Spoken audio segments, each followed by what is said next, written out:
नेपालको भू संरचना निकै अनौठो छ। एकातर्फ पर्खाल झैं उभिएको हिमाल, अर्कोतर्फ गुराँसको लालीमा ओढेर बस्ने पहाड र सुनौला धानका बालाहरू लह लह झुल्ने तराईका फाँट। यही नै नेपालको विशेषता हो। प्राकृतिक तवरले वरदान पाएको नेपाल विकास, पूर्वाधार र अवसरको हिसाबमा भने आफ्नो राजधानीमा संकुचित हुन पुगेको छ। आखिर इतिहासमा कता पुगेर काठमाडौँ र त्यस वरिपरिका क्षेत्र नै धेरैका निम्ति नेपालको परिभाषा बन्न पुग्यो? यो अहिले पनि यदाकदा गुन्जिरहने प्रश्न हो।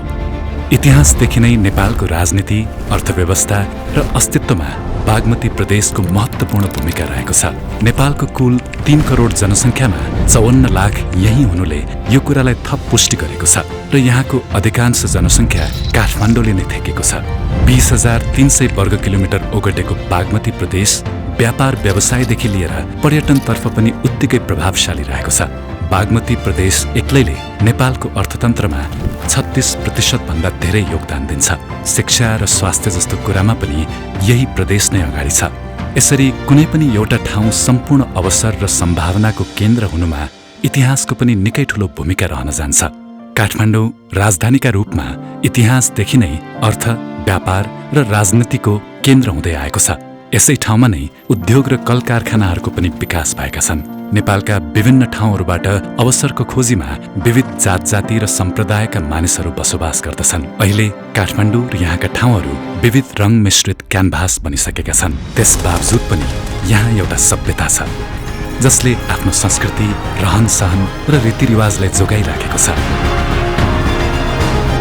7 गढिज विथ गोर्खाको यो तेस्रो श्रृङ्खलामा हामी बागमती प्रदेशका तिनै पक्षहरूलाई खुतल्ने प्रयास गर्नेछौँ। यस श्रृङ्खलामा हामी एकतर्फ एकीकरणको सुरुवात हुँदै गर्दा नेपाललाई अङ्ग्रेजहरूको हमलाबाट बचाउन पुगेको सिन्धुलीगढी पुग्नेछौँ भने अर्कोतर्फ पृथ्वीनारायण शाहका नातिले चितवन जिल्लामा बनाएको उपरदाङ गढी पुग्नेछौँ। साथै राज्यको केन्द्र रहेको यस प्रदेशको व्यापारिक, सांस्कृतिक र ऐतिहासिक पक्षलाई बुझ्न हामी काठमाडौँको दक्षिण पूर्वमा रहेको ऐतिहासिक सहर पनौती पुग्नेछौँ।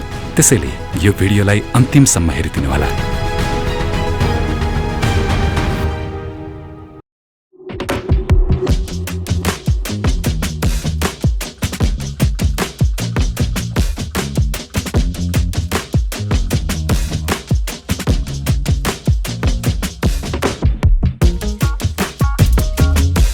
Hello everyone, namaste. My name is Heman Bhandari and welcome to the third episode of 7 Gardens with Gorkha. So past two vlogs मा चाहिँ हामीले चौरडी गढी, उदयपुर गढी, त्यसपछि सिमरनगढ सब एक्सप्लोर गर्यौं र त्यसपछि हामीले खुकुरीको स्टोरीहरु निकाल्यौं। त्यसपछि हामीले मिथिला आर्टको कसरी गरिन्छ, कसरी अहिलेसम्म जोगाएर राखेको छ, सबै कुराहरु एक्सप्लोर गर्यौं। अनि यो थर्ड एपिसोडमा चाहिँ हामी सबैले वेल नोन, सबैले चिनेको, जानेको गढी सिन्धुली गढी जुन चाहिँ काठमाडौँबाट लगभग 2-3 घण्टामा पुगिन्छ हैन। सो सिन्धुली गढी हामी एक्सप्लोर गर्छौं। अनि भनौं न अब आज हामी बर्दिवासबाट सुरु गरिरहेको छौं भ्लग। अलिकति गर्मी छ, हामी भर्खर जनकपुर सकिएपछि बर्दिवासबाट सुरु गरेर आयो। अनि बर्दिवासबाट हामी सिन्धुली माडी हुँदै सिन्धुली गढीसम्म पुग्छौं र त्यहाँको हिस्ट्रीको बारेमा कुरा गर्छौं। हामी सबैलाई थाहा छ सिन्धुली गढी भनेर, हामी सबैलाई वेल नोन नै छ सिन्धुली गढी, तर त्यहाँको हिस्ट्री के हो त? सो त्यो कुरा चाहिँ हामी एक्सप्लोर गर्नेवाला छौं है त। सो अब हल्का गर्मी छ, विल एक्सप्लोर बर्दिवास थोरै, त्यसपछि will head toward Sindhuli guys. लास्टमा हेर्नु होला।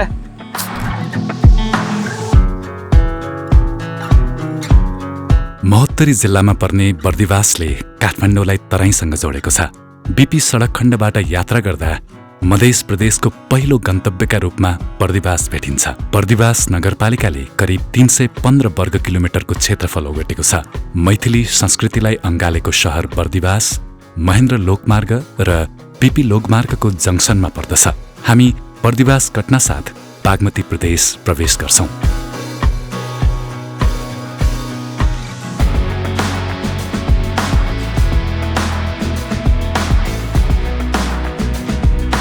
गर्मी र तराई एकअर्काका पर्यायवाची हुन्। झन्झन पछिल्लो समयमा तापक्रम बढ्नाले तराईको दिनचर्यालाई प्रभाव पार्ने गरेको छ। जस्तो सुकै गर्मी भए तापनि आफ्नो र आफ्नो परिवारको चाहना पूर्ति गर्न खटिरहेका मानिसहरू नै यस यात्राभरि भेटिने साहसी पात्रहरू हुन्। हामीले यात्रा गरिरहेको सडक खण्ड निर्माण हुनु अघि नै मानिसहरू यहीँबाट काठमाडौँ उपत्यका आउने जाने गर्दथे। यसका बारेमा हामीले सिमरनगढको श्रृङ्खलामा पनि थाहा पाइसकेका छौँ। अहिले यहाँ बीपी लोकमार्ग बनिसकेको छ। बीपी लोकमार्ग बने पश्चात यहाँका जिल्लाहरू र यी जिल्लाका सारा स्थानीयहरूले नयाँ अवसर पाएका छन्। यसको कुल लम्बाइ 160 किलोमिटर रहेको छ, जसले काभ्रे, सिन्धुली र बर्दिवास जस्ता मुख्य जिल्लाहरूलाई जोड्दछ। यसको निर्माण प्रक्रिया 1995 मा सुरु भएको थियो। जापानको सहयोगमा बनेको यो लोकमार्ग करिब 10 वर्ष अगाडि सम्पन्न भएको थियो।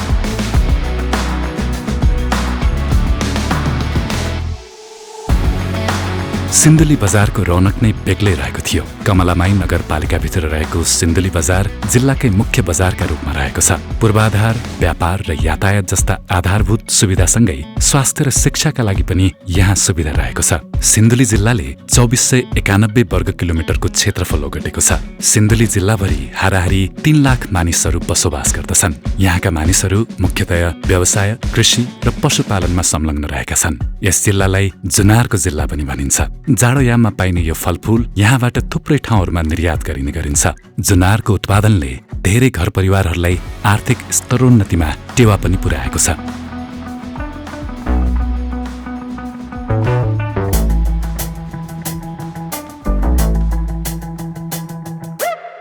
सिन्धुलीको नागबेली सडक खण्ड ठिक यहाँबाट सुरु हुँदै थियो। सडक छेउमा खेतका गराहरू देख्न सकिन्छ र सिन्धुली आफैमा एक उर्वर भूमि भएकोले यहाँ तरकारी र फलफूलहरू पनि उब्जनी गरिन्छ। हामी जति इतिहासको नजिक पुग्दै थियौं त्यति नै हामीमा सिन्धुली गढीप्रतिको कौतूहलता बढिरहेको थियो। हामी नेपालभर यात्रा गर्ने क्रममा यो बाटो धेरै पटक हिँड्छौं, तर यो ऐतिहासिक ठाउँ नपुग्नु आफैमा ठूलो विडम्बना हो। गढी प्रवेश गर्ने ठाउँ नजिक पुग्दै गर्दा सडकबाटै गोर्खालीहरूको वीरता दर्शाउने शालिग र हावामा फरफराइरहेको नेपालको झण्डाले हामीलाई स्वागत गरिदिन्छ।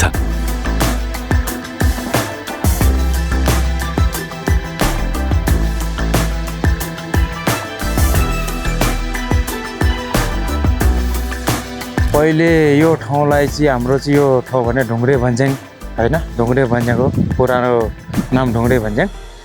तब यो अहिले यहाँनिर चाहिँ यो बिपी हाइवे चाहिँ चलिसकेपछि चाहिँ तपाईँको यसलाई चाहिँ एकखेर चाहिँ एकदम चर्चित ठाउँ हो क्या यो। सेल्फी डाँडा भनेर चिन्यो। सेल्फी डाँडा भनेर चिन्ने पछाडि चाहिँ अहिले पनि सेल्फी डाँडै राखेको थियो। अनि तपाईँको चाहिँ अहिले के भयो भने तपाईँको यहाँनिर चाहिँ पर्यटक क्षेत्र होइन, यसलाई चाहिँ पर्यटक क्षेत्र बनाउने भन्ने योजनाले चाहिँ तपाईँको चाहिँ अनि यो चित्रहरू बनाइसके पछाडि चाहिँ तपाईँको सिन्धुली गढी डाँडा राखियो यसलाई होइन। गढीलाई शुद्ध समेटेर चाहिँ राखेको ठाउँ यो हो कि।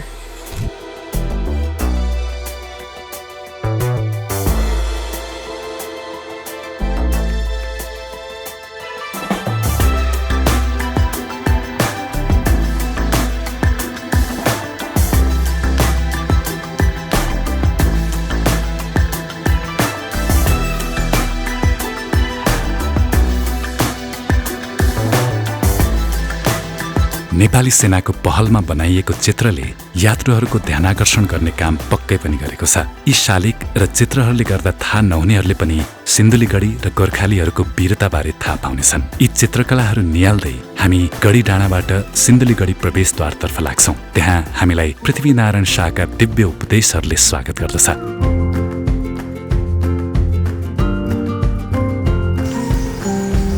टिकट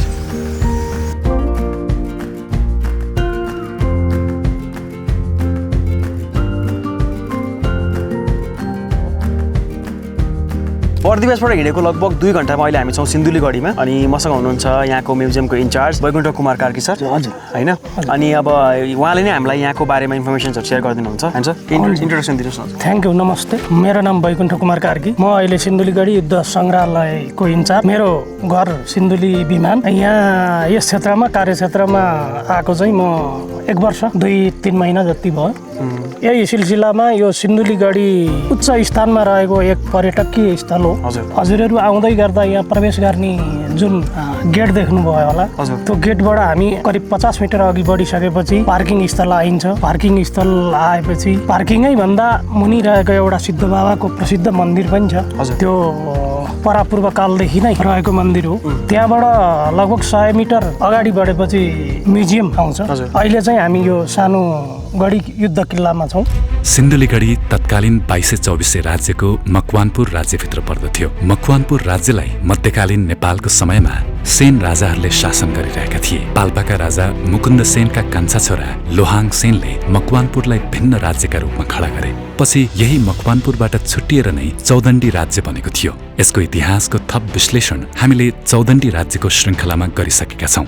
चौदण्डीका राजा महीपति सेन हुँदा मकवानपुरका राजा मनिक सेन रहेका थिए। मनिक सेनको निधन पश्चात हेमकर्ण सेन मकवानपुरका राजा बन्छन् र उनैकी छोरी इन्द्रकुमारीसँग गोर्खाका राजा पृथ्वीनारायणको विवाह गरिन्छ। जबदेखि गोर्खाका राजा पृथ्वीनारायण शाहले नेपाल एकीकरण गर्ने सपना बुन्न थाले, तिनका लागि मकवानपुर राज्य आफ्नो राज्यमा गाभ्नु अत्यन्तै आवश्यक बनिदियो।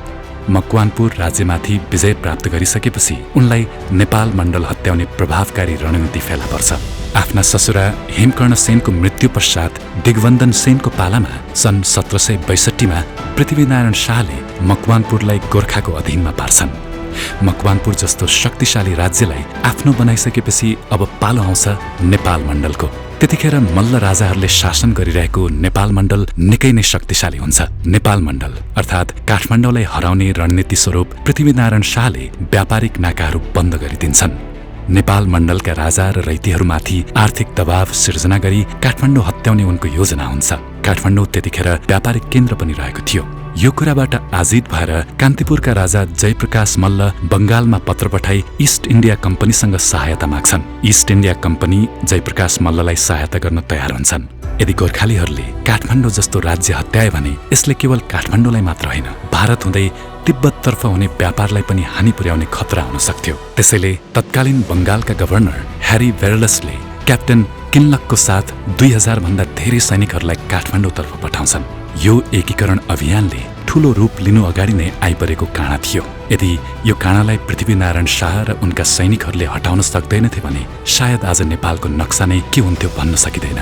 इस्ट इन्डिया कम्पनीका सैनिकहरू सिन्धुलीगढीको बाटो हुँदै काठमाडौँ प्रवेश गर्ने विचारमा थिए। गोर्खाली सेनाहरूले ती 2000 भन्दा धेरै फौजहरूलाई काठमाडौँ प्रवेश गर्नु अघि नै सिन्धुलीगढीमा रोकिदिन्छन्। तसर्थ नेपाल एकीकरणको समयमा सिन्धुलीगढीले पुर्याएको योगदान अतुलनीय छ। त्यसैले पनि यहाँ उभिन पाउनु हाम्रो लागि गर्वको कुरा रहेको थियो। सिन्धुलीगढी महाभारत पर्वत श्रृङ्खलामा रहेको छ। 1450 मिटरको उचाइमा अवस्थित सिन्धुलीगढी केवल एउटा स्थानमा मात्र नभएर यो सम्पूर्ण पहाडमा फैलिएको छ। यहाँ ठुलो गढी, पौवा गढी र सानो गढी गरी 3वटा गढी रहेका छन्। सर्वप्रथम हामी सानो गढीमा आएका छौँ। इतिहासमा सानो गढीले फ्रन्टलाइन डिफेन्सका रूपमा काम गर्ने गरेको थियो।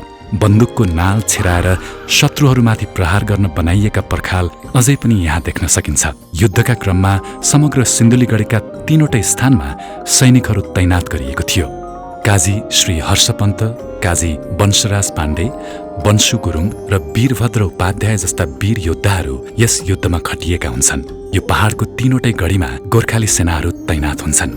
यहाँ केवल गोर्खाली सैनिकहरू मात्र हुँदैनन्, वरपरका गाउँहरूबाट घरेलु हात हतियार लिएका युवाहरू पनि हुन्छन्। रोचक कुरा त के भन्दा यस युद्धमा प्रकृति पनि मानौ वीर गोर्खालीहरूकै पक्षमा हुन्छ। धेरैको भनाइअनुसार अरिङ्गालको गोला फालेर पनि अंग्रेज सैनिकहरूलाई भगाइएको थियो। क्याप्टेन किनलकले पनि यस घटनाको बारेमा आफ्नो डायरीमा लेखेका छन्। अन्ततः असोज 15 विक्रम सम्वत 1824 सिन्धुलीगढीमा गोर्खालीहरूले अंग्रेज सेनालाई हराएर एकीकरण अभियानलाई जीवित राख्न पुग्छन्। वर्तमान समयमा वीर गोर्खाली योद्धाहरूको यादमा यहीँनेर नेपाल आर्मीद्वारा स्मारक पनि निर्माण गरिएको छ। सेन राजाहरूद्वारा मुख्य गरी कर संकलन र व्यापारिक स्थिति बुझ्न भनी यस गढीको निर्माण गरिएको थियो। यहाँ ठूलो गढी मुख्य गढीको रूपमा रहेको थियो। अग्ला ढुङ्गाका पर्खालहरू 10 फिटसम्म रहेको पाइएको छ। यहाँ रहेको पानीको कुवादेखि सुरक्षा पोस्ट अन्य ठाउँहरू समयको प्रभावले भत्किँदै गए तापनि अहिले संरक्षित अवस्थामा रहेको देख्न सकिन्छ। यहाँ उभिँदा यो ठाउँ नेपालीको सार्वभौम हुनु र अखण्ड हुनुको प्रतीक जस्तो लाग्छ। गीतकार कृष्ण विक्रम थापाले गाउनु भएको सिन्धुलीगढी घुमेर हेर्दा भन्ने गीतमा बयान गरिएको दरबार यही रानी दरबार हो। पहिले यो दरबार अत्यन्तै भग्न अवस्थामा हुन्थ्यो भने अहिले यसको सम्भार र संरक्षण गरिएको छ। सन् 1964 अघि यही नै यस क्षेत्रको प्रशासनिक केन्द्रको रूपमा रहेको थियो। पछि भने सिन्धुली माडीतर्फ सारियो।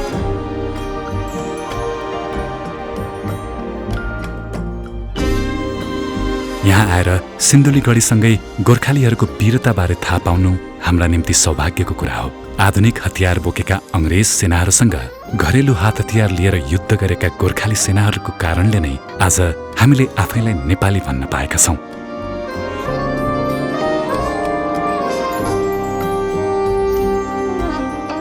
नेपालको प्रत्येक प्रदेशमा पुगेर त्यहाँका गढीहरूको बारेमा खिच्दै जाने क्रममा हामीले उपरदाङ गढीका बारेमा पनि थाहा पाएका थियौं।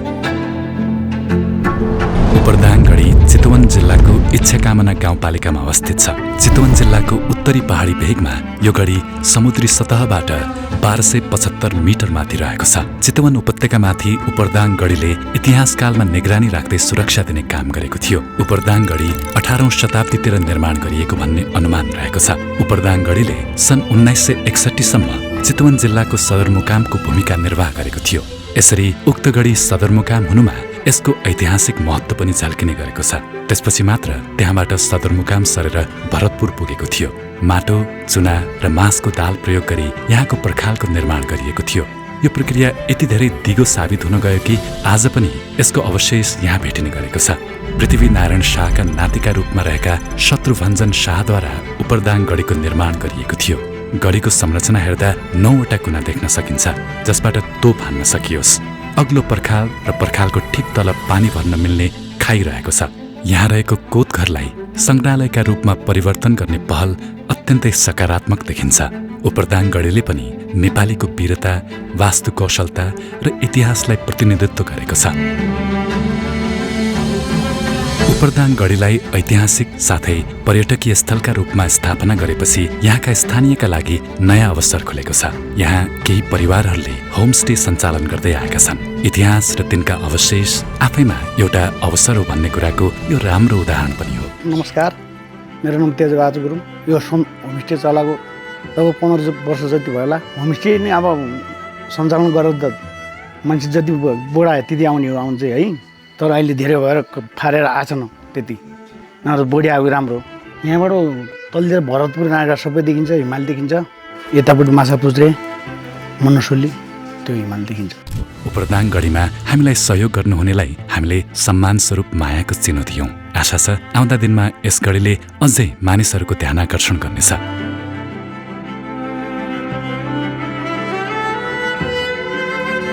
हामी भिडियोमा अझै पनि सिन्धुलीमा नै छौं, पुर्खाको रगत बगेको ठाउँ, नेपालले आफ्नो स्वाभिमान जोगाएको ठाउँ। आशा छ इतिहासले स्मरणमा राखे झैं भविष्यले पनि सदा सदा आफ्नो स्मरणमा राख्नेछ। हाम्रो वैकुण्ठ कुमार कार्की दाई हुनुहुन्छ यहाँ। दाइले चाहिँ हामीलाई धेरै हेल्प गर्नुभयो यहाँ हामीलाई सबै कुरा देखाउनलाई, बुझाउनलाई। सो यसको लागि चाहिँ हामी सानो एउटा एप्रिसिएसन हजुरलाई गर्न गइरहेछौँ। टोकन अफ एप्रिसिएसन हो यो चाहिँ दाइ। सो यो चाहिँ तपाईँलाई थ्याङ्क यू सो मच दाइ। Thank you. एउटा सानो एउटा यो डायरी पनि छ हाम्रो यो ब्रान्डको तर्फबाट, गोर्खा भन्ने ब्रान्ड छ उसको तर्फबाट हो। तपाईँले के भनिदिनु छ गोर्खा सिन्धुलीगढीको बारेमा लास्टमा? अहिले तपाईँहरू आउनुभयो, हजुर। मैले जे जति जानेको, सकेको, बुझेको हजुर। मैले देखाएँ। सँगसँगै तपाईँहरूको साथ छोडिनँ। हजुर। जहाँ तपाईँहरूलाई प्रवेश गर्दादेखि भेटेँ, हजुर। त्यो भेटिसकेको अवस्थामा मैले तपाईँहरूलाई साथ नछोडिकन मैले जे जति जाने हजुरहरूले सोध्नुभयो, मैले जाने जति हजुरहरू समक्ष राखेँ। हजुर। मैले धन्यवाद दाइ, एकदम थ्याङ्क यू सो मच।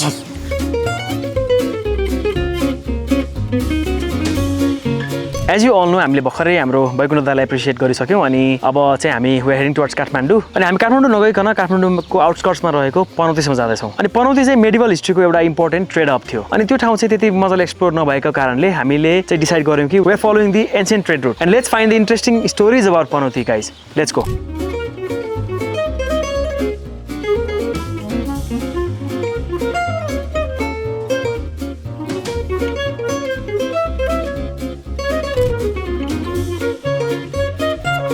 सिन्धुलीगढीको भ्रमणले हामी थाकिसकेका थियौं। त्यति लामो दूरीको यात्रा नभए तापनि हेर्नुपर्ने दृश्य र बुझ्नुपर्ने कुराहरू धेरै भएकोले थाक्नु स्वाभाविक थियो।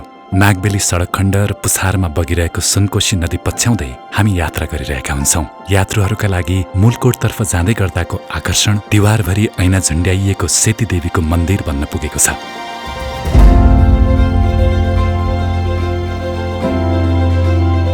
युजली हामी यो सिन्धुलीको बाटो ट्राभल गर्दाखेरि चाहिँ यो भनौँ न यो ऐना राखेको देख्छौँ क्या। मैले पनि धेरैचोटि देखाएको छु, तर यसको बारेमा के हो त भनेर अहिलेसम्म मलाई पनि थाहा छैन। सो अहिले चाहिँ यो ठाउँको नाम चाहिँ सेती देवी मन्दिर रहेछ।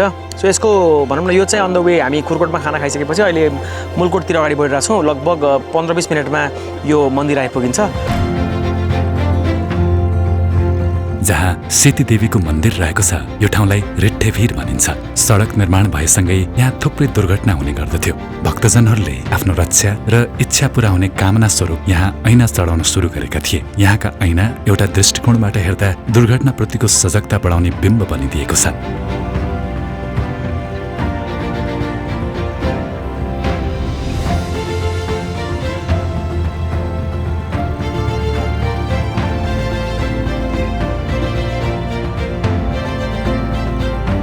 वर्षायाममा खोला बढेर बाढीले सताउँछ, जसको कारण यस सडक खण्डको केही भाग ध्वस्त भएको थियो। बीपी लोकमार्गको नेपालथोक र काभ्रेतिर रहेको करिब 25 किलोमिटर खण्ड अहिले निर्माणाधीन अवस्थामा रहेको छ। स्वदेशी तथा विदेशी लगानीमा कालोपत्रे, पूर्वाधार निर्माण तथा डिगो काम हुने लक्ष्य रहेको छ। आशा छ यो सडक खण्ड छिट्टै निर्माण हुन पुगोस्।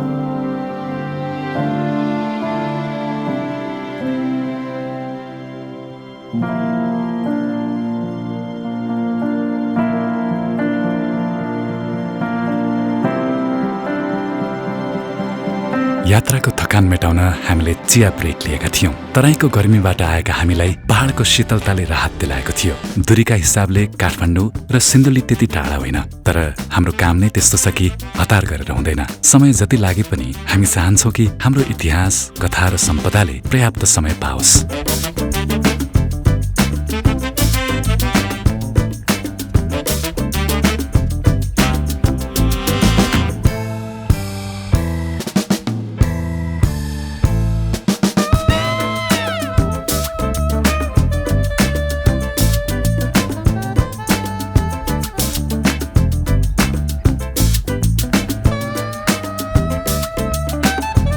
भर्खरै हामी पनौती आइपुग्यौँ है। अनि हामीलाई यहाँसम्म आइपुग्नलाई त्यही अब भनौँ न 8-10 घन्टै लाग्यो।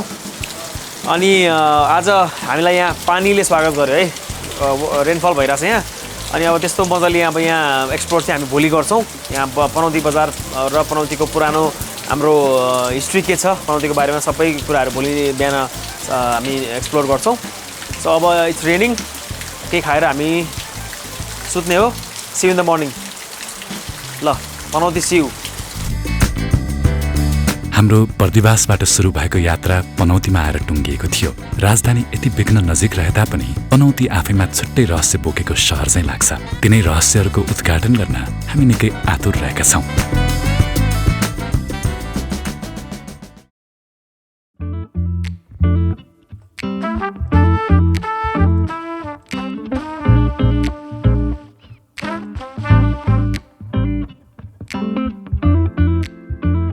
हामी ब्युजिएका छौँ काठमाडौँको पूर्वी दिशामा रहेको सहर पनौतीमा। यो ऐतिहासिक सहर काभ्रेपलाञ्चोक जिल्लामा पर्दछ। प्रशासनिक रूपमा यो पनौती नगरपालिका भनेर चिनिन्छ। पनौतीले भक्तपुर र ललितपुर जस्ता जिल्लाहरूसँग आफ्नो सिमाना जोड्न पुगेको छ। पनौती नगरपालिकामा करिब 46,000 मानिसहरू बसोबास गर्दछन्। यहाँ ब्राह्मण, क्षेत्री र नेवारी समुदायका मानिसहरू मुख्य रूपमा बसोबास गर्छन्। यहाँको संरचना, मन्दिर, वास्तुकला र संस्कृति नेपालको पुरातन संस्कृतिको सिको गर्दछ भने पनौतीले आफैमा आफ्नो इतिहास सँगालेर अहिलेसम्म राखेको छ। प्राचीन युग र मध्यकालीन इतिहासलाई संरक्षण गरेर राखेको पनौती सहर 118 वर्ग किलोमिटरमा फैलिए तापनि यसले भन्ने कथा, बयान गर्ने संस्कृति र आचरण अत्यन्तै फराकिलो रहेको छ।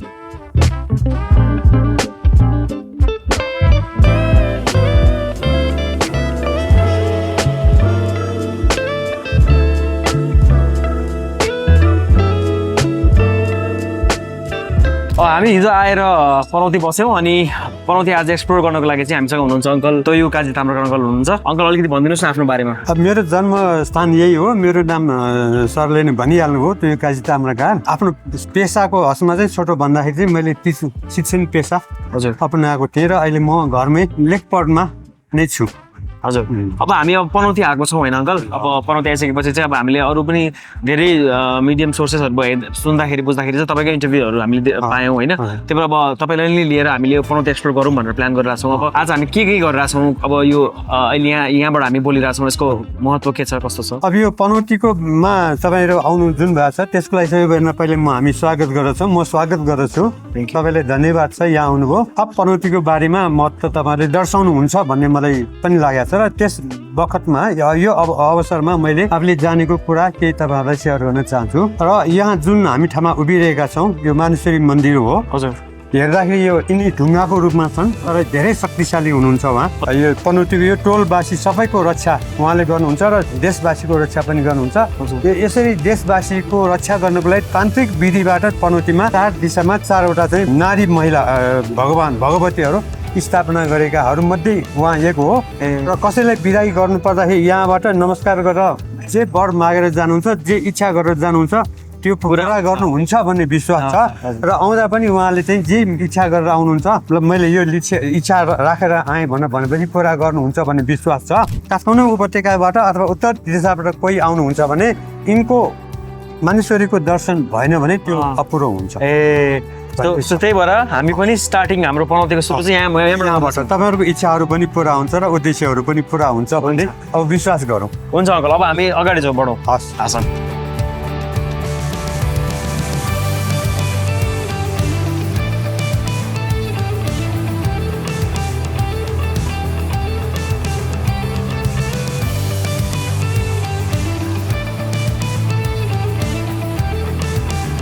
नेपाल भाषामा पनौतीलाई पलाती भन्ने चलन रहेको छ, जसको अर्थ आफ्नो जीवनकालमा एकपटक भए पनि पाइला राख्नुपर्ने ठाउँ हो भनेर यहाँका स्थानीयहरू बताउँछन्। ऐतिहासिक साथै पुरातात्विक शहर मात्र नभएर पनौती इतिहासको व्यापारिक केन्द्र पनि थियो। आर्थिक हिसाबले हेर्ने हो भने काठमाडौँ केवल आज मात्र आएर नेपालको केन्द्र हुनु पुगेको होइन, यसमा इतिहासको उत्तिकै योगदान रहेको छ। विगतमा भारतबाट सिन्धुलीको बाटो हुँदै व्यापारीहरू पैदल हिँडेर काठमाडौँ व्यापार गर्न आउँथे। व्यापारीहरू काठमाडौँ छिरेर त्यसपछि तिब्बततर्फ यात्रा गर्ने गर्थे। यसमा पनौती काठमाडौँ उपत्यका प्रवेश गर्ने द्वारमा नै रहेको हुँदा व्यापारको प्रभाव पनौतीमा पनि पर्न गएको थियो।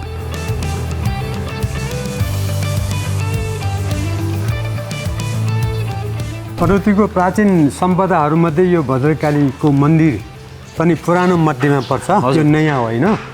र भद्रकालीलाई राख्नलाई पहिला सानो थियो होला, तर यो सेपमा आएको चाहिँ कम्तीमा 500-700 वर्ष भएको हुनुपर्छ भन्ने मलाई लाग्दछ। र त्यो कला जुन त्यो काठको काष्ठकला छ त्यो हेर्दाखेरि पनि थाहा हुन्छ। र यो तलको ढोकाको काठ हेर्दाखेरि पनि थाहा हुन्छ। यो यताको चाहिँ यो जुन खापा छ त्यो चाहिँ नयाँ हो। यो खापा चाहिँ पुरानो चाहिँ अब बिग्रियो होइन, यो खापा चाहिँ यो चाहिँ नयाँ पुरानै हो हेर्नुहोस् त। यो चाहिँ कति पुरानो चाहिँ म भन्न सकिनँ होइन। त्यो माथिको चाहिँ धेरै पुरानो हो काठ। त्यो माथिको चाहिँ काठले बनाएर हो, त्यो काठको काष्ठकला हो त्यो।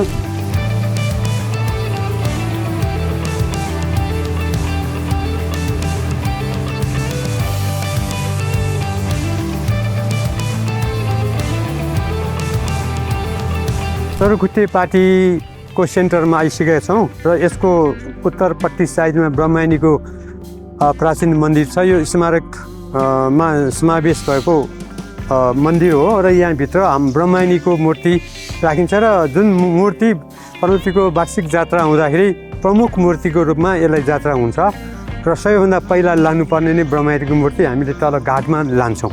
त्यसपछि दोस्रोमा चाहिँ भद्रकाली जुन हामी अघि चाहिँ गएर चाहिँ हामी दर्शन गरेका थियौँ मन्दिरको, त्यो लान्छ। र यो अहिले यो प्राचीन सम्पदामा सूचीमा यो पनि सूचीकृत भएको छ। र यो यसैको प्राङ्गणमा हामी अहिले भनिरहेछौँ। यो धेरै प्राचीन र भूकम्पबाट पनौतीमा केही भत्किँदैन भनेर त भन्थ्यो, तर हल्लिन त्यत्रो अब 7-8 रेक्टर स्कुलको भूकम्प आउँदाखेरि नहल्लिने त कुरा भएन, पृथ्वी नै हल्लेपछि। तर पनि यो तल चाहिँ ढुङ्गा एउटै भएको हुनाले हल्लिन्छ, तर अरू जस्तो पक्ला जाँदैन। त्यो 72 सालको भूकम्पमा अलिअलि यहाँ चिरेको चाहिँ देख्न सकिन्छ। यहाँ चिरेको देखिन्छ, घरहरू पनि चिरेको देख्न सकिन्छ। हतपत चाहिँ ढल्दैन, त्यो कुरा चाहिँ यो हो। र यो प्राचीन सम्पदा भएको हुनाले यसको पनि महत्त्वपूर्ण छ भन्ने मलाई लाग्छ।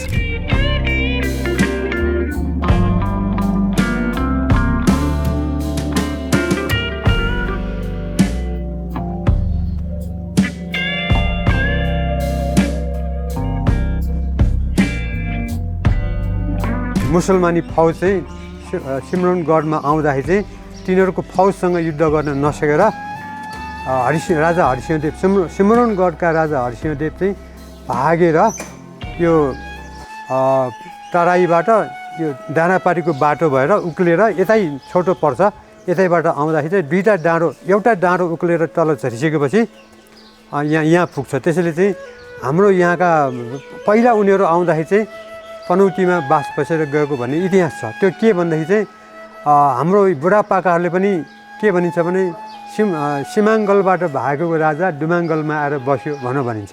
सिमाङ्गल भने सिमरौनगढलाई छिटो छिटो भन्दाखेरि चाहिँ यहाँको नेवारहरूले भन्दाखेरि चाहिँ सिमाङ्गल भन्नु आयो। अनि यहाँको डुमाङ्गल भन्ने एउटा टोल छ, त्यो डुमाङ्गलमा त्यो मिल्ने के त्यो ठेगो पनि मिल्ने सिमाङ्गलबाट भागेको राजा अनि यहाँ डुमाङ्गलमा बस्न आएको भन्छ। त्यो वास्तवमा बसेको चाहिँ राजदरबारमा होला।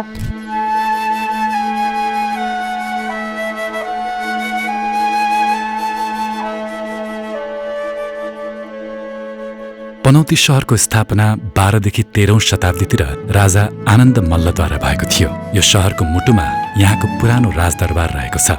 नेपाल भाषामा यसलाई लेकु भन्ने चलन छ। राजा रामवर्धनका पालामा करिब 14देखि 15 शताब्दीतिर यो राजदरबार स्थापना भएको थियो। यसै दरबारभित्र सिमरौनगढबाट तलेजु भवानीलाई एक रात राखिएको थियो। त्यसैले पनि धार्मिक दृष्टिकोणबाट यो ठाउँ महत्त्वपूर्ण रहिआएको छ। यहाँ बुद्ध धर्मका केही विहारहरू पनि रहेका छन्। पनौतीका मुख्य मन्दिरहरूका रूपमा इन्द्रेश्वर महादेव मन्दिर, भद्रकाली मन्दिर, ब्रह्मायणी मन्दिर, तोलानारायण मन्दिर र उन्मत्त भैरवका मन्दिर रहेका छन्। वर्षेनी यहाँ जात्रा पनि मनाउने गरिन्छ। पनौतीको त्रिवेणी घाट पनि एउटा अत्यन्तै पवित्र स्थल हो। रोग निको हुने र इच्छा पुरा हुने मान्यता रहेको छ। त्यसैले पनि पनौती केवल ऐतिहासिक मात्र होइन, धार्मिक रूपले पनि अत्यन्तै सम्पन्न रहेको छ। अहिले पनौतीको अवस्था हेर्दा लाग्छ बिस्तारै यहाँको इतिहास, मूल्य र मान्यता हराउँदै गएको छ। कुनै बेला व्यापारका लागि प्रख्यात पनौती शहर अहिले बसाइसराईको शिकार भएको छ। समस्या त्यतिमा मात्रै सीमित हुँदैन। पुरातात्विक महत्त्वले ओतप्रोत पनौतीमा संरक्षणको कमी रहेको छ। शहरीकरणका कारण पुरातात्विक महत्त्व भएका भवनहरू मासिँदै जाने तर्खरमा रहेका छन्, जसले गर्दा पनौती विश्व सम्पदा सूचीमा एकीकृत हुन सकिरहेको छैन। पनौतीलाई सूचीकृत गर्नेतर्फ सरोकारवालाहरूको ध्यानाकर्षण हुन एकदमै जरुरी देखिन्छ।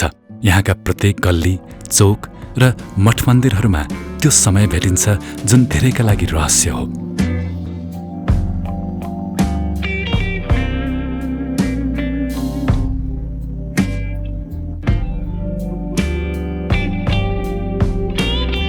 हामीले भर्खरै बिहानदेखि अहिलेसम्म लगभग 3-4 घण्टा लाएर चाहिँ हाम्रो अङ्कलसँग चाहिँ यहाँ पनौती एक्सप्लोर गरिसक्यौँ। हामीले धेरै कुरा बुझ्यौँ पनौतीको बारेमा। हामीले ट्रेडिसनल रुटको बारेमा पनि कुरा गऱ्यौँ। हामीले यहाँको नेवारी कल्चर अनि मन्दिरहरूको बारेमा पनि कुरा गऱ्यौँ होइन। अनि यो सबै कुराको लागि चाहिँ अब अङ्कललाई एउटा एज अ एप्रिसिएसन चाहिँ म तपाईँलाई सानो खादा दिन गइरहेको छु होइन uncle. So this is for you appreciation uncle. Thank you so much. धन्यवाद। यो मात्रै होइन, मसँग अर्को गिफ्ट पनि छ अङ्कल है। यो चाहिँ हाम्रो ब्रान्डको तर्फबाट तपाईँलाई, यो चाहिँ गोर्खा हो, हाम्रो ब्रान्ड हो। मैले यी सबै कुरा अझै पनि अझै आफ्नो यो हाम्रो पनौतीको बारेमा हिस्ट्री अझै पनि तपाईँले सबैलाई सेयर गरिरहनु भएको छ। अझै पनि सेयर गर्दै जानु होला, किनभने जब भर्खर जो हुर्किरहेको छ, ठुलो भइरहेको छ, उनीहरूलाई चाहिँ आफ्नो हिस्ट्रीको बारेमा, आफ्नो कल्चरको बारेमा चाहिँ थाहा हुनु जरुरी छ। र अङ्कलले एकदमै यो कुरालाई चाहिँ भनौँ न अझ प्रोत्साहन गरिरहनु भएको छ। त्यसको लागि पनि अब this is dedicated to the brave होइन। अनि कुनै कल्चर, कुनै ठाउँमा यसरी जोगाउनु, आफ्नो संस्कृति जोगाउनु पनि ब्रेभको निशानी नै हो। So this is for you है त अङ्कल। ल अनि अब एउटा लास्ट छ अङ्कल, यसरी समातिदिनु ल। यो चाहिँ सानो ह्यान्ड ब्याग हो, साइड ब्याग हो अङ्कल। साइडमा बोक्नु मिल्छ है। गोर्खा स्ट्रङ। हस् हस्, थ्याङ्क यू अङ्कल। ल धन्यवाद। मैले यस्तो आशाहरू गरेको थिइनँ। मैले त जानेको कुरा बताउँछु भनेर आइरहेको, तपाईँले यस्तो व्यवस्था गर्नुभएको छ, धन्यवाद भन्छु म। एकदमै thank you so much uncle. हस्।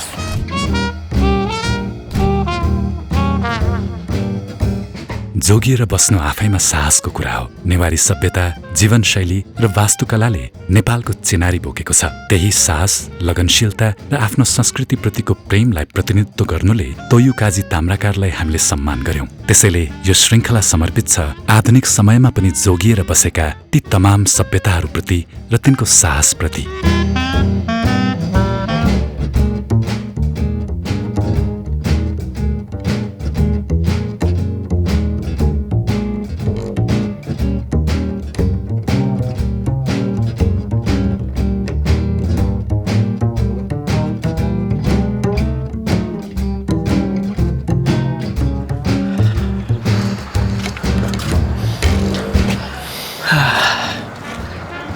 So finally, episode 3 done.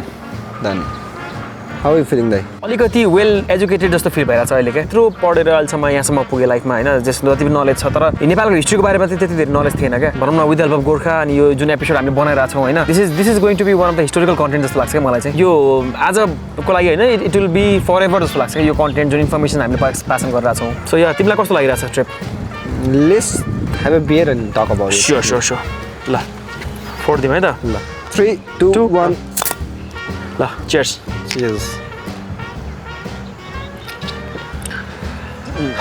त्यो रिसर्च गर्ने फेजमा ट्रेड रुट थियो भनेर मात्र थाहा थियो नि त मलाई त्यति आज आएर पनौतीमा to have walk this ancient road होइन जहाँ एक युनिफिकेसनदेखि अनि त्यसपछि अगाडि त्यो बिफोर इभन द युनिफिकेसन यो यस्तो राम्रो कस्तो खतरा ठाउँ जुन एउटा ट्रेड हब रहेछ त्यो स्ट्रिटहरूमा हिँड्न पायो त्यो तले चाहिँ भगवती ल्याएर यहीँ राख्नु भएको रहेछ होइन एक रात यहीँ राख्नु भएको रहेछ to have seen that to have walk the same street as our ancestor did एकदमै अर्कै छुट्टै फिल भइरहेछ क्या मलाई एउटा छुट्टै एन्सियन्ट छुट्टै हिस्टोरिकल पाथै ट्राभल गरे जस्तो फिल भइरहेछ मलाई चाहिँ मैले चाहिँ भनौँ न पनौती सुनिरहेको थिएँ होइन पहिलेदेखि नै तर यस्तो बस्ती रहेछ यहाँ यत्रो हिस्ट्री बोकाएर चाहिँ ठाउँले भने थाहा थिएन क्या मलाई युजली म काठमाडौँदेखि अब भनौँ न टेक्निकल डेस्टिनेसनहरू ट्राभल गरेर आउँछु धेरै पर पुगिसकेको छु नेपालको तर काठमाडौँबाट यही यति छेउमै यस्तो भनौँ न बस्ती रहेछ जहाँ चाहिँ यत्रो भनौँ न कल्चर पहिलाको हिस्ट्री धेरै कुरा बोकेको ठाउँ रहेछ तर भर्खरै मात्रै रियलाइज भयो क्या पनौती यस्तो रहेछ भनेर आज आएर एक्सपिरियन्स गर्न पाएँ इट वाज अमेजिङ अब के छ त अरू अब यसपछि के हो युनिफिकेसनको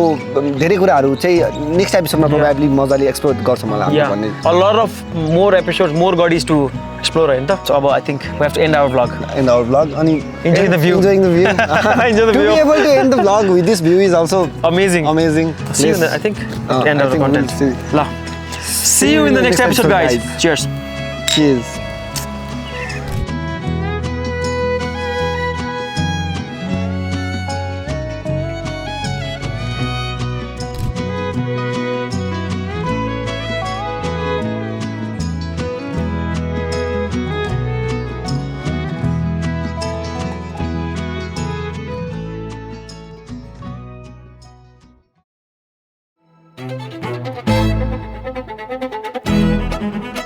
यस्तो लाग्छ जति जति हामी समयमा पछाडि जान्छौँ त्यति नै रहस्यको नयाँ देशमा पुग्छौँ हिजो हिँडेका बाटाहरू हिजो घटेका घटनाहरू आज सम्झिरहँदा नेपाली भएर जन्मिनुमा छुट्टै प्रकारको गौरव महसुस हुन्छ नेपाल र नेपालीहरूले प्राप्त गरेको यो भूगोल बिना कुनै सङ्घर्ष प्राप्त भएको भूगोल होइन यसका लागि युद्ध भएको छ रगतका खोला बगेका छन् शहीदहरूको वरदान छ मठ मन्दिर र देवी देवता प्रतिको आस्थाले परिपूर्ण छ यसरी निर्माण भएको हो नेपाल र अहिले पनि नेपाल उसैका जनताहरूप्रति मुखरित छ अवसर र विकासको सम्भावनालाई लिएर यहाँकै मानिसहरूप्रति आश्रित छ यस यात्राले यही बुझाएको छ कि हाम्रो सभ्यता र हाम्रो इतिहास हामीले जोगाए मात्रै जोगिन्छ आफ्नो अस्तित्व तब मात्र बुझिन्छ जब इतिहासको नजिक पुगिन्छ हामीलाई इतिहासको नजिक पुर्याउन मद्दत गरिदिने सम्पूर्ण व्यक्तित्वहरूलाई हार्दिक धन्यवाद दिन चाहन्छौँ उहाँहरूको योगदान ज्ञान र मार्गदर्शन हाम्रा लागि उपयोगी साबित भएको छ तपाईँ दर्शकलाई पनि हामीसँगै यो यात्रामा जोडिनु भएकोमा मुरी मुरी धन्यवाद दिन चाहन्छौँ